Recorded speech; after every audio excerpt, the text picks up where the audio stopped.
It's Christmas in July at D. Geller & Son Jewelers, and that means D. Geller Diamond Dollars are back. All month long, earn 20% back on any in-store purchase towards anything in the store. That means you can come shop engagement rings for that beautiful summer vacation proposal and earn Diamond Dollars to cover the wedding bands. Christmas in July at D. Geller & Son is the perfect opportunity to get more value for your summer shopping. So come shop with Atlanta's favorite jeweler, D. Geller & Son, this summer in Atlanta, Kennesaw, and Sandy Springs, and online at dgeller.com.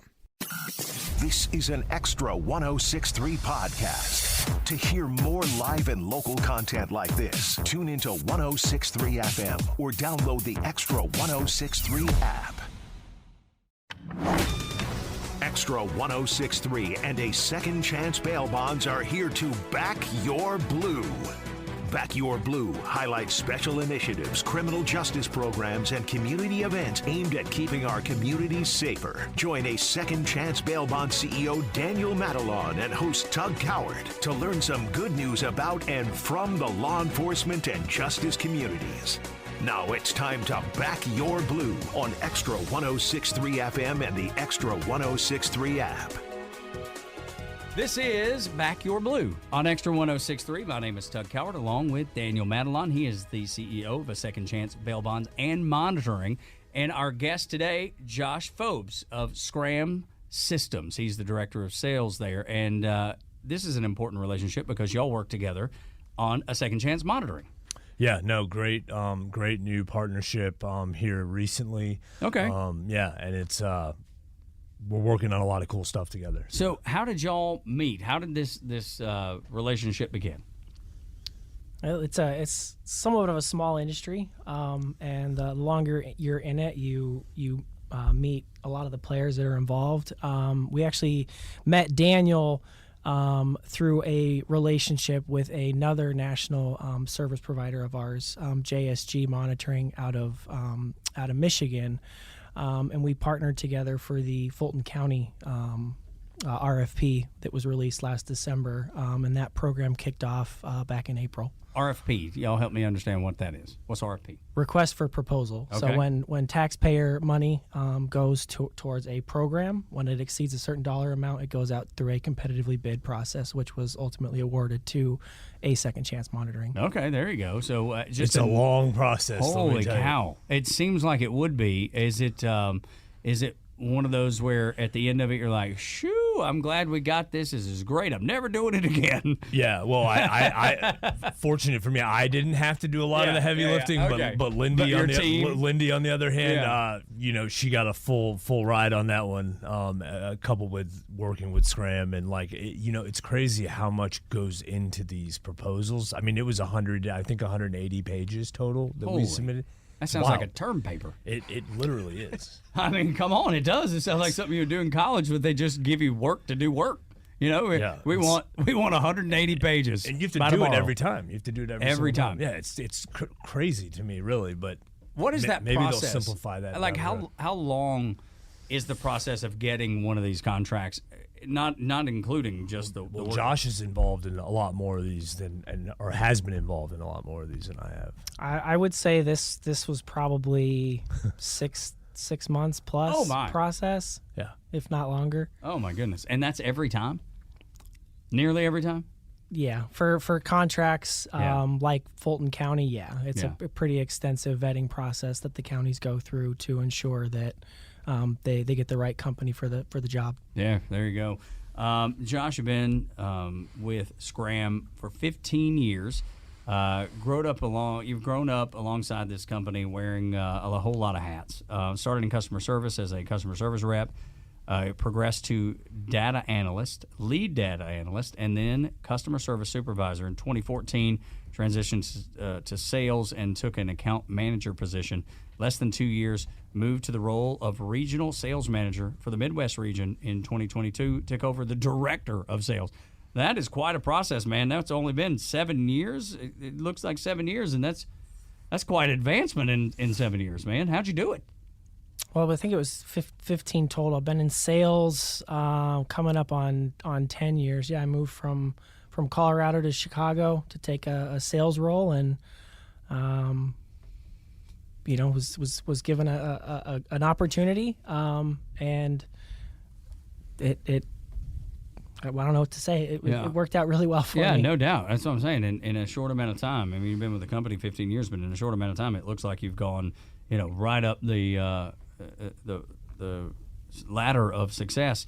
So, was sales something that you've always been into, or is it something you expected yourself to do, or not at all? No, I was more of like a product expert within customer service and developed a relationship with the sales team, helping them with product demos and trainings, and decided that I was gonna make the leap to sales and move across the country, and ended up being the best decision I ever made. Yeah, man, working with people. I mean, developing relationships, and relationships are what everything in the world that happens is based on. And I think most people, either the people that recognize it obviously use that, to be successful, but so many people don't understand how important relationships are, and clearly you do. Got a BA in Business Administration, Hastings College. Where's Hastings? It's a small town in Nebraska. I went there to play baseball. Okay, that's awesome. My son's a baseball player in college. How about that? What position? Left out. Okay, that's right. I played left field. There we go. No, I get it. And played baseball growing up, I assume, your whole life, and then man, college sports. I don't know if y'all agree with this or not, but college sports set you up in so many ways after school. But the hard work, the teamwork, the camaraderie, the relationship aspect, which clearly you use now, and every day a part of your work life. Yeah, we've got a really good team at SCRAM. I think that's one of the reasons why I've been there so long, is when you like the people that you work with, you tend to stick around. The competitive aspect of playing sports my whole life, I think, really helped the transition into sales. Yeah, it makes sense. Absolutely. Passionate about monitoring system and making a difference in our communities, and that's the reason you're here today, because the criminal justice system can be a pretty brutal place, and this device that you've let me check out is really changing everything, huh? Yeah, it allows people to that have been arrested for a crime not convicted yet. This is the program in Fulton County, which we've partnered with a second chance. It is pretrial, so to get those people out of jail, so that they can maintain employment, be with their families. If treatment or counseling is needed, it gets them out of the jail, and in addition to that, it saves the taxpayers a significant amount of money. No doubt. Passionate about this, though. What was it that grabbed your attention? What was it that grabbed your heart? What was it that you were like, man, this is what I have to do. This is going to be my life's journey. Just helping folks, I'm sure, right? I mean, helping the community that you're servicing. Yeah. Yeah, I mean, I know, it's one of those things where, at least Daniel, for you, it's been something that you've really engaged in the community. We've done so many shows about how you've taken what you do and turned that into relationships throughout, just like with Cobb County Sheriff's Department, their big backpack drive that we talked about recently. You've taken something that you're passionate about, something into the community to better that community. Yeah, and the monitoring for me was a spin-off, obviously being in the bail industry for almost 20 years, or around the industry, and then it turned into basically, some county commissioners and other people challenged me and saying, hey, could we bring that same level of service and brand to the monitoring space, which is kind of what led me back into the monitoring space. And yeah, it's it's alternatives to incarceration. That's what it is. And then it also gives people a way of not being in custody, sure. and being able to rebuild their life, and it's an alternative, really. Yeah. Yeah, and I want you to explain, because most of the time we're talking about a second chance bail bonds on this show, right? Right. And monitoring is a huge part of what you do. But it's not the same. They're two completely different entities. Right, and there's a list of different ways to do the monitoring, right? But the main one is GPS, SCRAM GPS that we use for the Fulton County contract, and we use it all over Georgia, and in other states, because these people end up leaving the state of Georgia and end up living in other states while their case is being completed. But it's a great tool to have, so that way you don't have people just sitting in jails rotting away, or jail overcrowding, things like that. It helps facilitate that stuff. Josh, how long has SCRAM been around as a company? Over 20 years now officially. We were a one product company, an alcohol monitoring device, basically test your sweat for the presence of alcohol. Wow, okay. I've never even heard of that. You ever been around someone that tied one on the night before and the next day they smell like alcohol? Yes. That's what it tests. Oh, wow, okay. So how, after a while, it has to cycle through your body, how quickly or how long do you have to use in the original, with the sweat thing? Is it the next day or the 2 days? How long before it flushes and you can't use that system anymore? Well, it's after about an hour of consuming alcohol, your body starts to metabolize it, and then you sweat it out, and that's what the device tests. So it tests every 30 minutes, continuous. Oh, wow. So there was a friend of mine. He was a great kid, just got himself in a bad situation, got a DUI, and he had one that there was a system inside his car, and he had to do a breathalyzer test or something, to get his car to crank. Yeah, the ignition interlock device. Do y'all do that too? We do, yes. Okay. That's our lifesaver product. It's a small handheld device, really no bigger than your phone, and you got to blow in it to start your car, and periodically while you're driving, it tests you as well to make sure that you're not consuming alcohol. Yeah, it seems like a smart thing to do when you're in a situation like this, to have people with the ability to continue to live their life, but at the same time there be some sort of checks and balances. Yeah, I mean that's the goal of it all. Yeah, I mean, it gives people its alternatives, and basically systems that keep people kind of in line, or as you're kind of navigating the process, instead of being in custody. Yeah, it's a tool to help people, be accountable. Back to your question about how long we've been around. We started in a garage. Really? Back in the 90s. Our the individual that ultimately created the device had a close friend that was killed by a drunk driver, a repeat offender. And that's one thing that if you're in this industry long enough, you see people that 4, 5, 6, even 10 DUIs that are still out on the street, obviously driving without a license. And so he was an engineer, developed this device that tests for the presence of alcohol. And here we are 20 years later. We've monitored almost 1 million people on the transdermal device. Wow, that's an impressive number, no doubt. And look, it's beneficial for the person being able to live their life normally, checks and balances, and I would imagine for law enforcement, having somebody that has those checks and balances keeps them in line and out of some sort of issue with law enforcement. Talking to Josh Fobes. He is the SCRAM Systems Director of Sales, and when we continue, talk about technologies and how they've changed and improved the monitoring of defendants. Next on Back Your Blue with Daniel Madelon of A Second Chance Bail Bond and Monitoring here on Extra 106.3. My name is Tug. Thank you so much for checking out the show.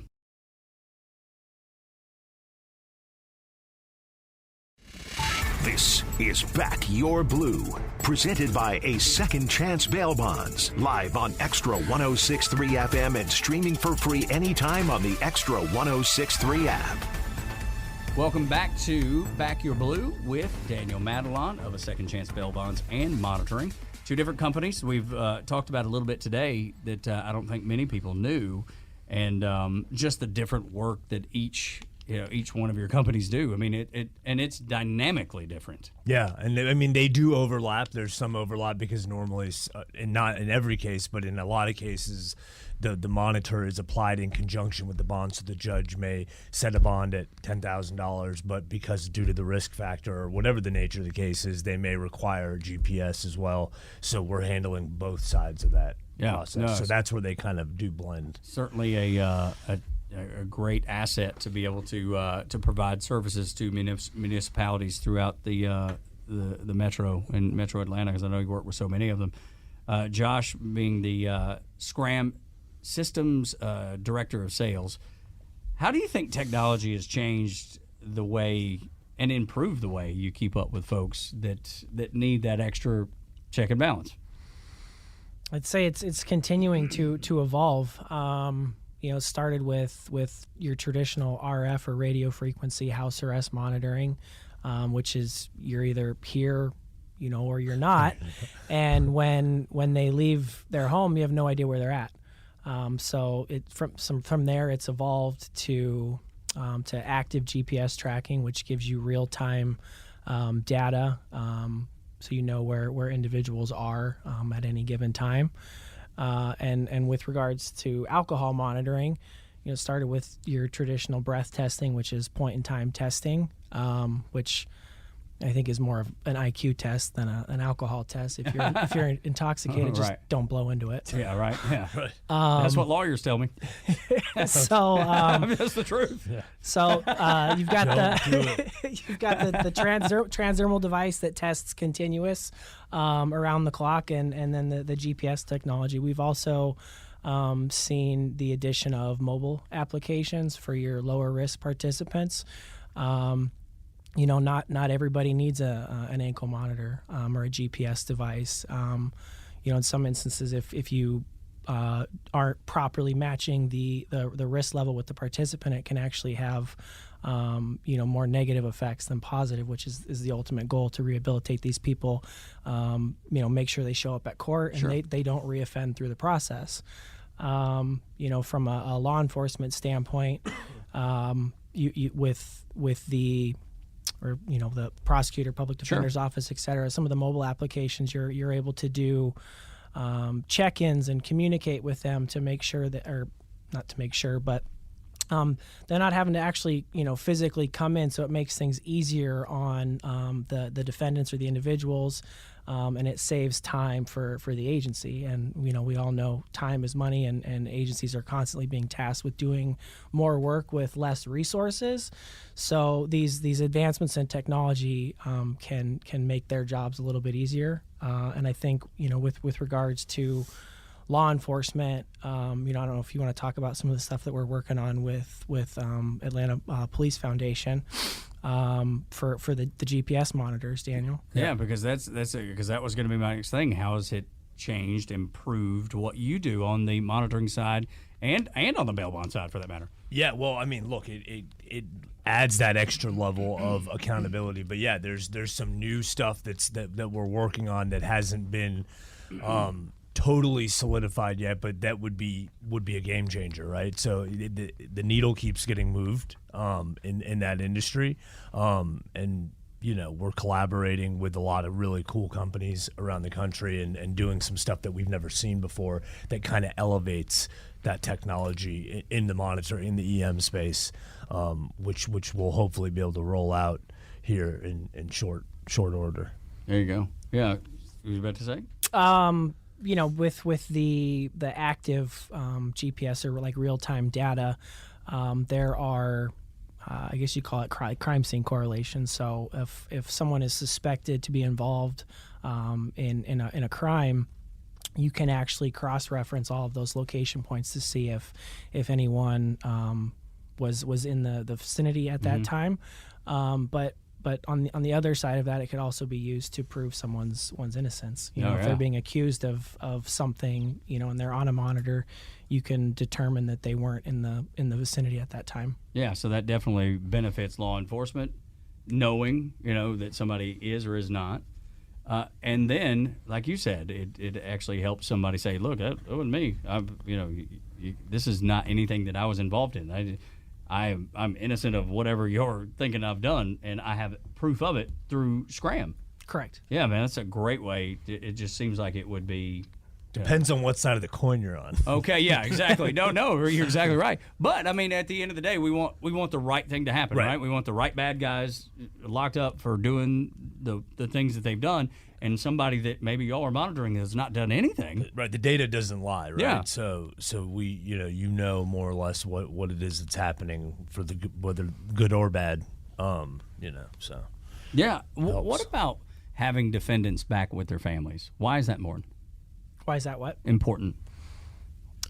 I mean, for a number of reasons. I think that having, if they have children, Sure. obviously having their parents around, there's benefits to that. Oh my gosh. Right? I mean, the research shows that an intact family is the best way to go. Now, if you watch the news at night, they would tell you that different story, but we know that that's the case. Data shows that families intact is always better. Allows them to stay employed, Yeah. right? Oh, I didn't even think of that, but yes, of course. Thinking about on the alcohol monitoring side, it's I think a lot of times we look at it as like, with monitoring, you're trying to catch people doing something bad or, prevent them from doing certain things. And from almost on like the family court side of things, when it comes to like someone trying to get custody of their kids, whether it's spouse or husband, he's a deadbeat, he's a drunk, I don't want him to have anything to do with my kids. It can be a tool for him to prove his sobriety. Go on alcohol monitoring, show that he's not drinking, and then use that to gain custody of his kids. Or you can use the breath testing and breath test them when he's having visitation with his kids. So it can also be a tool to help people, prove that they're doing good. Living life the way they're supposed to. Daniel, do you have any stories from people that you've worked with that have turned out positive, like that Josh is talking about? Well, yeah. I mean, we've worked with so many people over the years. But yeah, I mean, you talk about like the transdermal unit that he's talking about, which is the alcohol. I mean, just think about it. Look, if you're someone who just likes to drink alcohol, like a lot of people do. Yeah, man, I'll have me a drink. But that keeps you in that line, right? You know what I'm saying? Even if and that way you don't slip up, because there's no way to beat it. You can't beat an alcohol monitor that's attached to your leg that's measuring sweat. Like, how do you beat that? Yeah, right? there's no. Yeah. So, although I'm sure people have tried to figure it out. I mean, that's the human nature, right? But that's the success of people, like he's talking about, getting custody back of their kids, getting them on the right path of life to achieve the things that they kind of misstepped on, and kind of get them back on the straight and narrow path, or whatever the case is, whatever the person's situation is. There's so many success stories of people getting on the other side of this with the use of these products. Can you think of any recent ones, like, so people listening could say, okay, this is what happened. Dad did this and that happened, and it turned him down the right path. Or Josh, do you have any that you've seen, families that have benefited from this? Yeah, I mean, we see these success stories all the time. It's hard to pinpoint one specific one, but people that recently was court ordered to alcohol monitoring. I think he was on for a little over a year, and then his case was settled. And it was time for the monitor to come off, and he wasn't ready to have it removed and voluntarily stayed on. Wow.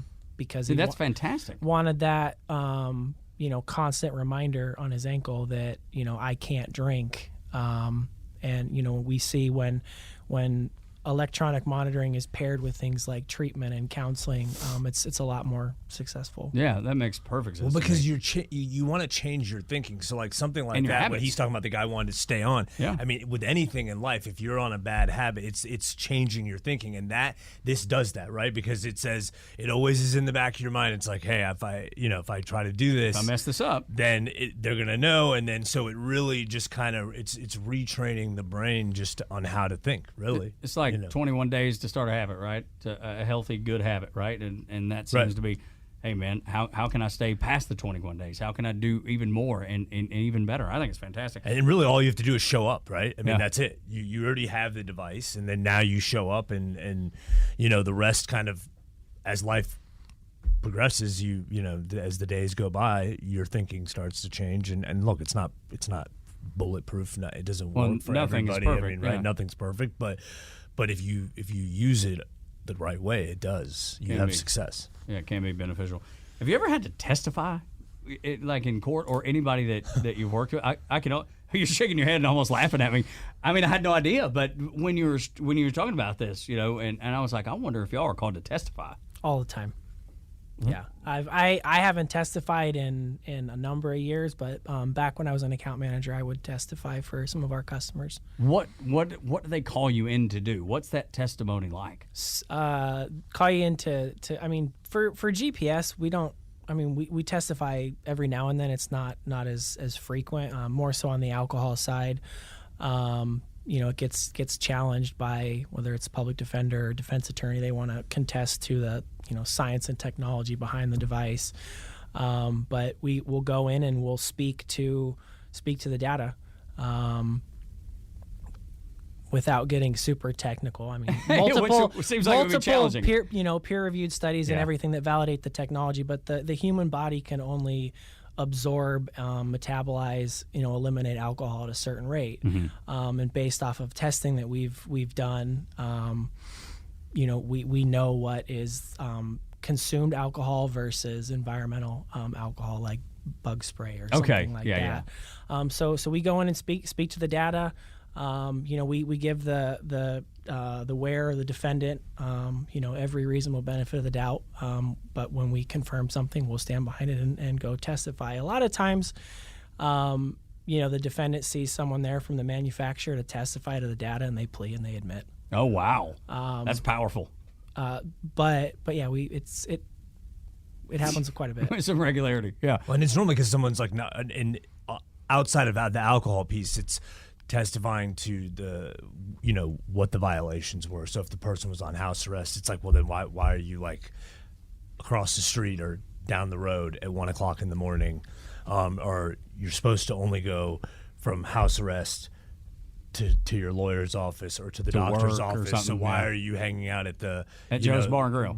Right. yeah, I got it. Right, and 8 out of 10 times it's not a good reason. Yeah, I can see that. I can see that a little bit. This may be a dumb question. I'm sure you guys have had to testify million times. We're in court every week. Every week? Every week. Right now in the Fulton County contract, we're there twice a week. Wow. All day. Oh, wow. Yeah. So do you have a designated person from a Second Chance monitoring that that's what they do is they go to court? Yep. Absolutely. Oh, right now, that person's Meredith Fobes, and she's in court every week. It's a thing. It's real. It's holy cow, every week. Every week. It seems like it could twice a week. It could be stressful. Well, that's the thing with the monitoring, which different from the bail bonds, is like it never ends. Like it is 24/7. It never ends. What do you mean it what never ends? So because we're monitoring these people, right? Yeah. So literally, it's round the clock. With the bail bonds, it's like, somebody's in custody, there's an emergency, we get them out, and then we wait for the duration of the case, right? So yes, we're checking in with them and throughout the process, but it's not every single day. Mm-hmm. You may get out in January, we may not talk to you till June, till we get new court dates and stuff like that, and now the conversation picks back up. With the monitoring, it's every single day, 24/7. Do y'all have like a command center or something? I mean, or like, you know what I mean? It seems like something.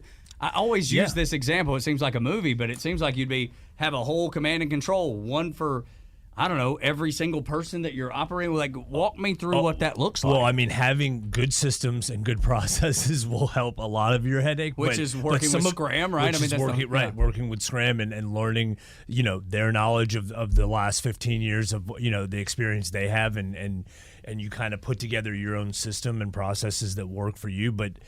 But there's some of it that's just unavoidable. Yeah, trial and error probably over the years. It drives you insane. I would say probably, it's not accurate math, but 80% probably of the violations or the issues come from like 20% of the defendants. Really? Yeah. I mean, like charging charging your ankle monitor, right? Like the biggest problem of the whole. They just let it go dead? Just let it go dead. Like, no, we're not. And is that usually with intent? That's what it seems like that would be the case. Oh, I let it go dead. They charge their phone every day. Yeah, right. But I didn't charge my ankle monitor, even though that's what keeps me out of jail. Right. I mean, come on. Yeah, it's right. Exactly. Because I can bang my head against the wall. I want to go back to the command center, though. I mean, is it one laptop? Is it look like the combat information ship? No, it's it's a multiple of people. Yeah. You know, depending on how it's many a dark people room with radars and navigation and No, I things? mean it's just like any other office, office space type thing. We are building right now, in addition to what we currently have, basically a state of the art call center in Marietta. Actually, we move out of that building July 1st, and we bulldoze the existing building, and we just bought another building down the street as well, and that's getting built now in Cobb County, which is about a roughly 7,000 square foot building. What all is going to be in there? So the monitoring call center, an additional monitoring call center, but that'll be home base, as well as all of the bail stuff, and then the corporate stuff for all the corporations and the things at Second Chance, which is a multitude of things. It's not just bail bonds and monitoring. There's 20-something corporate entities that exist under the umbrella. So that's going to really be home based. But I'm really excited about that specific call center because we've put a lot of time into the technology piece of it and kind of what we're going to be rolling out there. So that's exciting. And like I said, July 1st coming up, a couple weeks, we'll be moving out of that building and then start the construction process, which will 12 to 18 months, I guess. And I would assume SCRAM's a big part of that. Yeah, just the systems that'll be involved. Yep. Yeah, on the monitoring side. Yeah. Do y'all have a big? I guess the same kind of question. Do y'all have like this big command center that you have to, work with each individual or work with municipalities? I mean, what does that look like on y'all's end?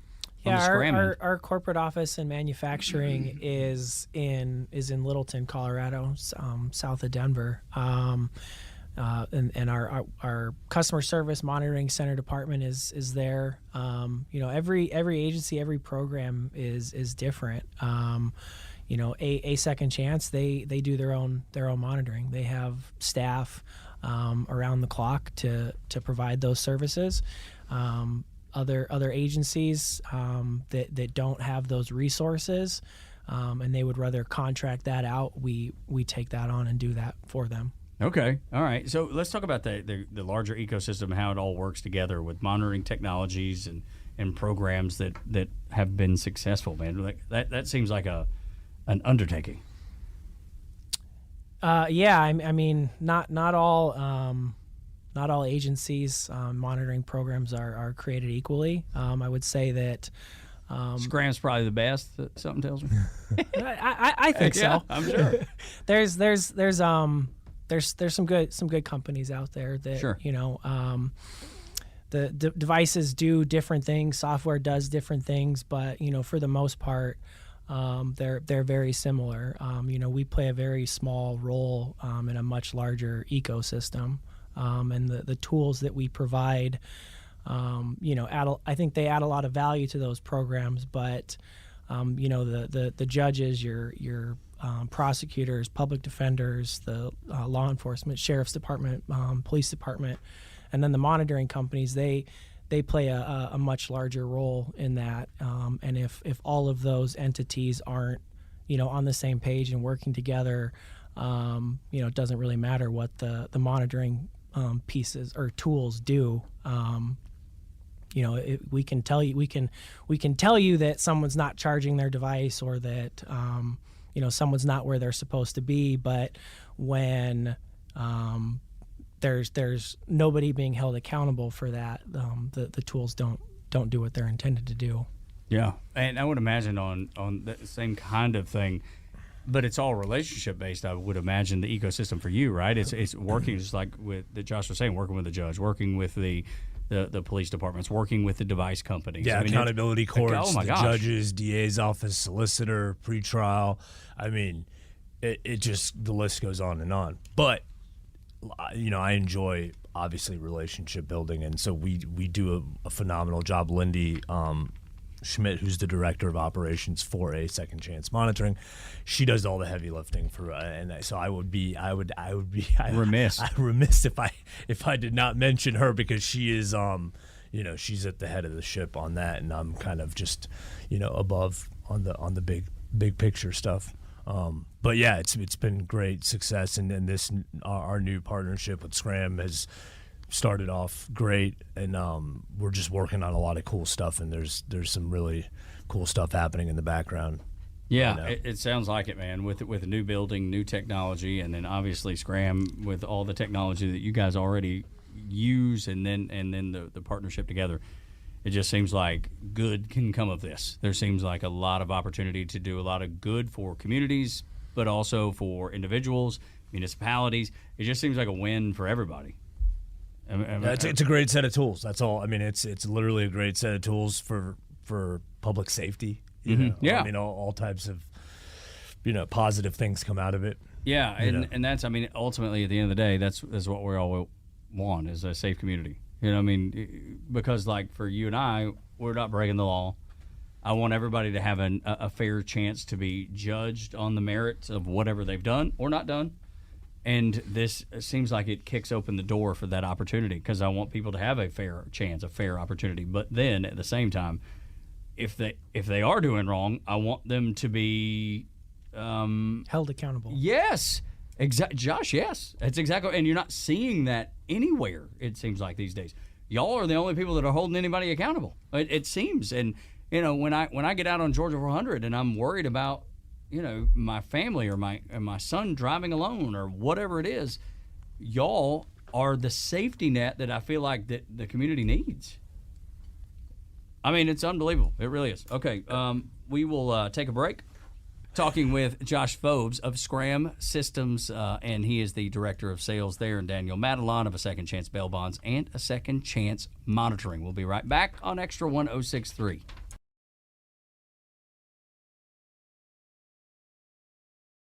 Extra 1063 and A Second Chance Bail Bonds are here to back your blue.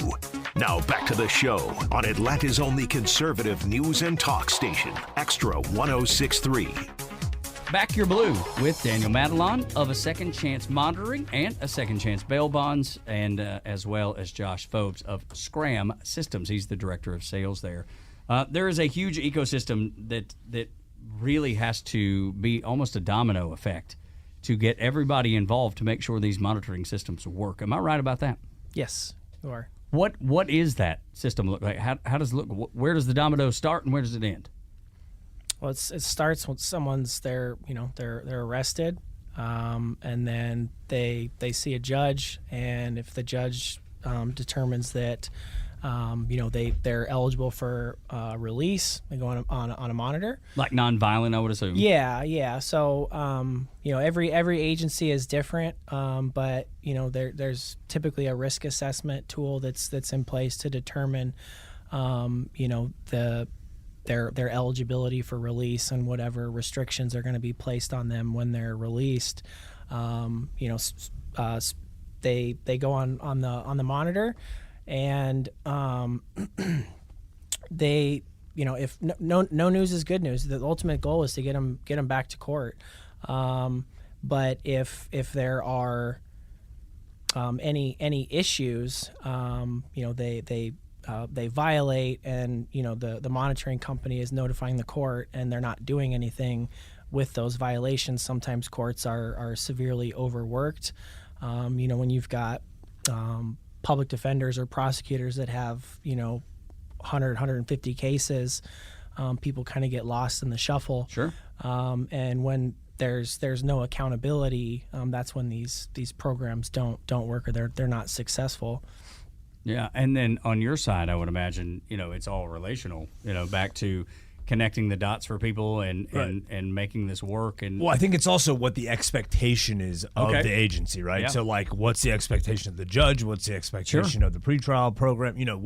Because everyone's different. Each agency, from agency to agency, it's different. So really, it's zeroing in on what the expectation is, and then you kind of build your specific program around that for that specific agency. Yeah. All right. Well, let's talk about work opportunities and work programs.